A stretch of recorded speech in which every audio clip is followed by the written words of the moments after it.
gentlemen, and monsters of all ages, in Title Update 1 we had the addition of high-rank Shia to Monster Hunter Wilds, along with proper equipment including a bunch of weapons with a particularly unique skill called Whiteflame Torrent. This skill works in quite a funky way, being a chance to trigger flat damage bonuses, or at least that's the simplest way to describe it, and this uniquely interacts with the Scorcher set bonus from Rathalos and Guardian Rathalos equipment, which is a very similar damage but with fire damage pops, and these also share some mechanics from the Convert Element and Flare skills too. And while Flare as a skill is, well, if you've been keeping track of the testing done through the community, is pretty sad, it's not a very good skill at the moment, but Convert Element is genuinely good for Dragon Element based setups, and so today let's go all in on Whiteflame Torrent and the Shia weapons and these extra damage procs, with a build focused around mixing Whiteflame Torrent and the Scorcher set bonus together to get pretty solid results, and as a fun and different way of looking at hunts compared to your more standard meta builds. And for the sake of sticking to the theme of bonus pops of damage from skills that aren't reflective of our own offense, I'm going to build around Convert Element as well in the main setup, which will both give us increased Dragon Element on our weapon itself, which is nice, but also give us access to bonus pops of dragon damage occasionally while we are attacking the monster too. That said, Convert Element is genuinely quite decent against anything that is specifically weak to dragon damage, but we'll also go over a more standardized version of this afterwards, where you can have 4-set Scorcher and Whiteflame Torrent with a bit more classic offensive skills worked in too for any other monster you may want to bring this weapon to. That said, today's setups will be made with the concept of working with the majority of different weapon types in the game with just a little bit of moving stuff around, but we do need to be a bit more specific about Whiteflame Torrent as a skill now, because there are some weapons I just really don't recommend this skill with, even though the set will technically work with any of them. So as a base, Whiteflame Torrent and Scorcher have the same trigger mechanism, so having both of these skills together does not make more frequent pops, it makes the actual damage that does happen higher when it does. The minimum I've had with the 4-set bonus and Whiteflame Torrent is 81 against a completely fire immune monster, but it can hit for over 100 damage against something with reasonable fire weakness. This pop of damage is a 33% chance to trigger when you hit a monster, and then whether the damage pop happens or not, there is an internal cooldown of 3 seconds before your next hit will once again try to trigger this effect. If you don't get a pop after 2 rounds of this, your third is guaranteed as a sort of bad luck protection. This means to get the most out of the skill, you need to hit the monster as close to the frame as possible every 3-second interval, and this will give you an average of 1 pop every 6 seconds. Generally, this means that weapons with more consistent and frequent attacks will be better at getting the most out of the way the skill works, but this isn't always applicable, especially when you consider that it does not proc off of certain attacks. This is where Convert Element and Flare come into the sort of conversation, because there is a documented list of attacks collected by players and tested by them that do not work with Flare or Convert Element to proc their bonus damage hits or build up to them at all. This list of attacks also applies to Whiteflame Torrent and the Scorcher effect as well, so you cannot trigger the bonus pops from the skills we're using today from certain attacks, and the list of attacks that do not work with this skill has a heavy part in the consideration of whether or not Whiteflame Torrent will work for you, and whether or not it's worth using this build with your weapon type. And it's worth mentioning that this list actually changed after Title Update 1. Players are still confirming all of the newly allowed attacks, but the list that we'll be playing through on screen while I'm talking right now is all of the attacks that do not work, all of the attacks that are confirmed to not work for each weapon for triggering either this skill or Scorcher or Convert Element or Flare, and this generally takes more options away from the fast weapons than it does from the slow weapons. Dual blades, which would otherwise be great for this, can't trigger it off of Blade Dance, which is a pretty big hit for that weapon. Lance can't trigger it off of its counter attacks, pretty much just its regular pokes, but the regular pokes can happen frequently enough that the uptime on the skill itself with Lance is pretty good, so it's not a massive loss. Gunlance cannot trigger this skill with shelling, which is quite a big hole for that weapon. Charge Blade can't get the skill to trigger on the bonus hits from the Saw Blade ticks in Savage Axe mode, but it will trigger from the main axe hits. So while it may sound like this is bad for Charge Blade, it still works out pretty well, honestly. And despite this, I think Charge Blade is one of the better weapons to consistently trigger this skill because of the reach of the weapon, the positioning that you have from the actual attacks, and the uptime in general. Aside from that, Bow is another particularly good one with this setup, especially as the Shia build isn't bad at all for Dragon Element element against dragon weak monsters. It's worse than the Guardian Arkveld bow, but not by a massive amount, and you get the bonuses of Whiteflame Torrent on the bow too. All that to say, there are some weapons I would be hesitant to use this setup with, but it is purposefully made to be adjustable to different weapon types for anyone who wants to mess around with these skills and use them on hunts. And a big thing that I really want to drive home about this is that even though Scorcher scales off of fire damage hit zones on a monster, it seems to increase the flat damage of Whiteflame Torrent itself, which is why even on a fire immune enemy it will still hit for 81 when it triggers, and this means if an enemy has bad hit zones, these pops will be more relatively valuable in comparison. And the same happens if you are a more cautious hunter, as the skill only needs you to attack once every 3 seconds to achieve maximum proc potential, and so the less frequently you attack, the larger a portion of your overall damage these skills will be. This isn't as strong as a meta raw damage build for the most part, but it's surprisingly not that far off, at least not against anything that is weak to both dragon and fire, which may sound like a very specific overlap, but there actually are like 3 or 4 monsters in the game that this applies to in particular, being Shia as well as gore magala, and then also Gypsaros too, who is weak to fire and dragon, but then also technically it's worth talking about Gravios when talking about this build as well, because he's another consideration for this. He may be immune to fire at least before you pop his belly, but he is insanely weak to dragon element on his broken belly hit zone, and his unbroken belly is a really hard body part to hit with any other part of your weapon, which actually makes the flat damage pops from Whiteflame Torrent more valuable for breaking the belly than weapon hits in a relative sense, and it should help you pop the belly open faster than you would with just weapon hits. That said, you can use this against any monster of course. Dragon weakness on the monster is more important than fire weakness, but both would be nice to have. All that stuff gone over, then let's talk about our actual setup. Our armor pieces are Guardian Rathalos Beta helmet, chest, gloves, then the alpha waist, and then the arkveld beta legs. This gets us the 4-set Scorcher bonus, a bit of weakness exploit for some extra affinity against weak spots and wounds, and then 1 rank of convert element. We then have the newly upgraded convert element charm, which can hit rank 2 after the title update, and this skill makes it so when you take elemental damage, including even if you block it or hyper armor through the elemental attack, you gain increased dragon element for a long period afterwards, and during this time as you hit the monster you will build up to a pop for extra dragon damage. This does around 280 damage as a base, just raw damage, even to a monster that is fully dragon immune, but it can go up and past 300 damage against a monster that is actually weak to dragon element. This gives us another method of getting bonus damage pops that don't scale off of our actual offensive skills, and the idea is by putting these together, we are essentially putting most of our eggs in the flat damage proc basket, rather than focusing on boosting our own main weapon attacks. As for the mantle, this is absolutely just weapon dependent more than build based. Some weapons are still absolutely using corrupted mantle above all else. Some weapons can take serious advantage of the rocksteady mantle like charge blade. I'm a really big fan of rocksteady, especially with that weapon. Other weapons like bow can take really big advantage of the damage bonus from evasion mantles, well-timed dodge, which can absolutely outdo the nerfed corrupted mantles bonuses after the title update. So this is dependent on your weapon more than anything else. Then let's talk about decorations. All weapon types will have slightly different overall choices for their weapon decorations, of course, but all of these Shia weapons have a 3-slot, a 2-slot, and a 1-slot within them. If the base sharpness on the weapon is not enough for you, then you want to get some sharpness management in the weapon. If you are a guard heavy weapon, you want to grab offensive guard as an example for a large damage increase after well-timed guards,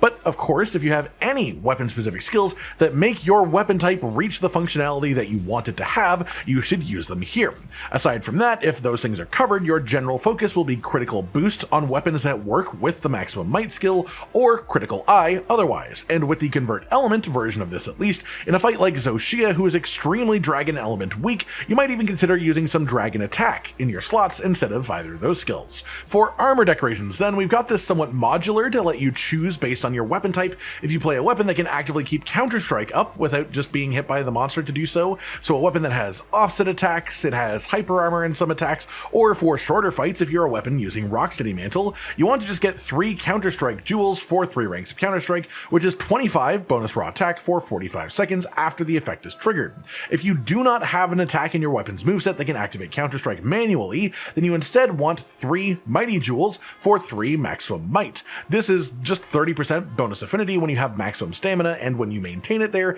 most weapons can keep pretty high uptime on this skill, but not all of them. And if you are playing a weapon type where you don't feel comfortable with maximum might, but also don't have an attack that manually triggers counter-strike, you should then just go back to plan A and just stick in the Counter-Strike jewels anyways, because then the most that you will get from your 2 slots is just triggering the bonus attack whenever you happen to get hit by the monster during a hunt. That said, there are 4 different 2-slot sockets in this setup. I recommend a combination of 3 counter and 1 mighty, 3 mighty and 1 counter, or if you are a weapon that doesn't get much for maximum might, then I'd recommend either stamina surge or evade window in the final 2 slot depending on your weapon. As for the rest of our sockets, we've got a tenderizer jewel in here to just finish off our weakness exploit up to maximum ranks to level 5 as our main offensive skill from the armor, and this will be what you put here for most weapons. The main exceptions, however, being that for bow or dual blades or even longsword, I would instead recommend just getting that first rank of adrenaline rush in this slot, as it is a very consistent plus 10 raw attack for all of those weapons. After that, we have 5 1-slot sockets remaining. These can have weapon-specific utility benefits like quick sheath for longsword,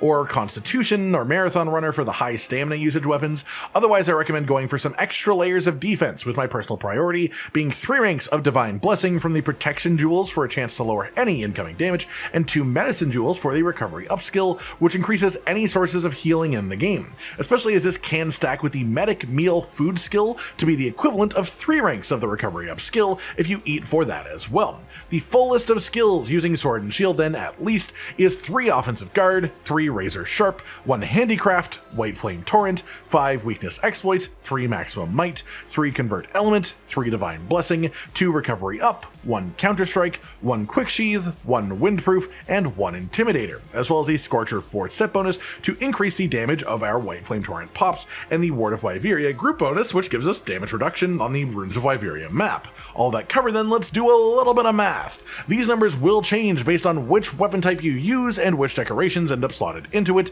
but doing it for sword and shield, 220 attack on the weapon, increased by 15% for the offensive guard skill. You can easily keep full uptime on this bonus for sword and shield and wilds with perfect guards and the guard slash, so we'll count it fully. We will count 1 rank of Counter-Strike at 50% uptime for this weapon because you have no way of manually triggering it, so plus 5 raw attack. But for other weapons, you will get differing uptime and differing skill ranks as well, but this puts us with sword and shield up to 258. As for our affinity, we have 5% base on the weapon, we have 5 ranks of weakness exploit, which is 30% consistent affinity when hitting weak body parts, an extra 20% affinity when you're hitting wounds, which is a little bit less consistent. So we'll count weakness exploit for 30% in general. Then we have another 30% affinity from level 3 maximum might, and this puts us at 65% affinity. We don't have any critical boost on sword and shield with the setup, so the bonus damage from a critical hit is 25%. A 65% chance at a 25% damage bonus is an average of a 16.25% bonus to our damage. Factor that onto our attack for 299.93, multiply that by 1.32 for the white sharpness damage modifier, for a final effective raw total of 395.9.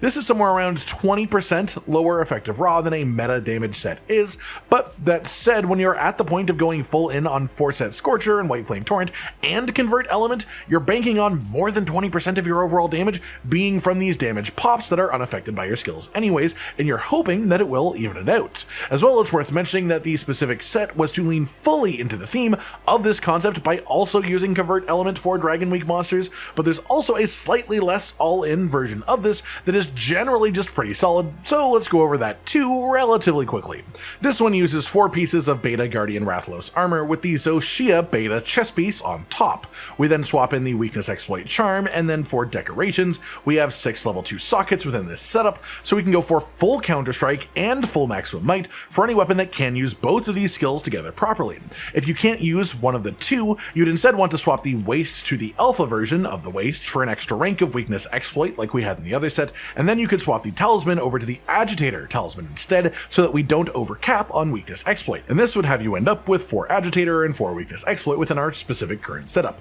This would remove some 2 slots but give you an extra rank of Agitator as a result. That said, the main setup has full Counter-Strike, full maximum might, and then 1 open 3 slot. Again, for weapons with heavy evasion playstyle, you'd want to, in this 3 slot, put in the first rank of Adrenaline Rush for a consistent 10 bonus raw attack. For Sword and Shield, I am big on the first rank of Burst especially, as we also get bonus element from burst as a skill as well, which does matter in this setup as it's a dragon element weapon. Or you could just grab another rank of agitator if you're a weapon that cares less about either of these skills, and then you've got 3 1-slot sockets to do with as you please in this set as well. That said, for sword and shield with the setup, our full skill list is 3 offensive guard, 3 razor sharp, 1 handicraft, Whiteflame Torrent, 5 weakness exploit, 3 counterstrike, 3 maximum might, 3 recovery up, 2 agitator for bonus affinity and attack against enraged monsters, 2 wind proof, 1 burst, and the 4-set Scorcher bonus, as well as the Ward of Wyvria group bonus 2. The math for this set then, which is more leaning towards weapon damage than bonus skill procs like the previous set,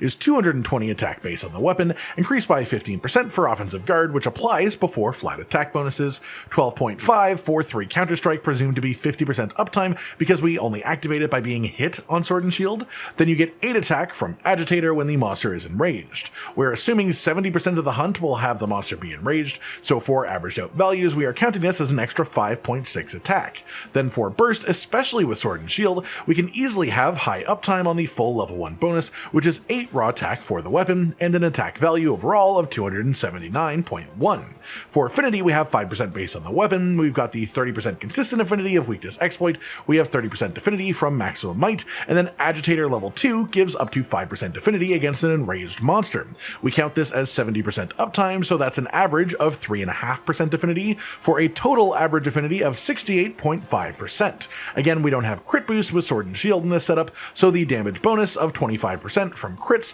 applies 68.5% of the time, making it an average damage bonus of 17.1%. 279.1 times 1.17125 is 326.9. Increase this by 32% for the white sharpness damage modifier for a total final effective raw of 431.5. This is essentially a midway point in attack damage between the first set and a proper raw attack meta set, so you still get quite a lot of damage from your weapon attacks when you're set up like this, but you get the flat damage procs from Whiteflame Torrent and Scorcher as well. In practice against most monsters, these two sets are actually pretty equivalent to each other overall, with the convert element set being better against dragon weak monsters specifically, and the set with agitator being better against other monsters. But both of these take significant advantage of the new Whiteflame Torrent skill and the way that it interestingly boosts and interacts with the Scorcher Rathalos Armor set bonus too. Neither of these are quite as potent as a pure meta set, but they have room for more comfort, and they also come with all of the benefits of flat damage procs that happen based on RNG. You essentially have a skill ceiling, yes, as a portion of your damage comes from uncontrolled flat damage procs from your skills, pretty much regardless of how well you're hunting. But you also have a skill floor in these setups, where these procs, this flat damage, will sort of carry you if you are otherwise having a rough hunt, a tough time. And I find that to be a very interesting playstyle option to have, so I hope you've all enjoyed having a look into building around these skills and the set bonus, and I hope you enjoy using this for yourself too if you try it out. Like if you liked the video, subscribe to the notification bell for more, and most importantly, ladies and gentlemen, until next time, stay sweet. Josh, Cotton, and Hollow with the videos, dropping the humor like a hammer on your tippy toes, bringing entertainment on a daily arrangement to take our insanity and turn it into entertainment. Yes, I said entertainment twice, to reiterate that it is nice to look into your faces on a mostly daily basis when you let us in your homes to make the whole world a stage. Goodbye.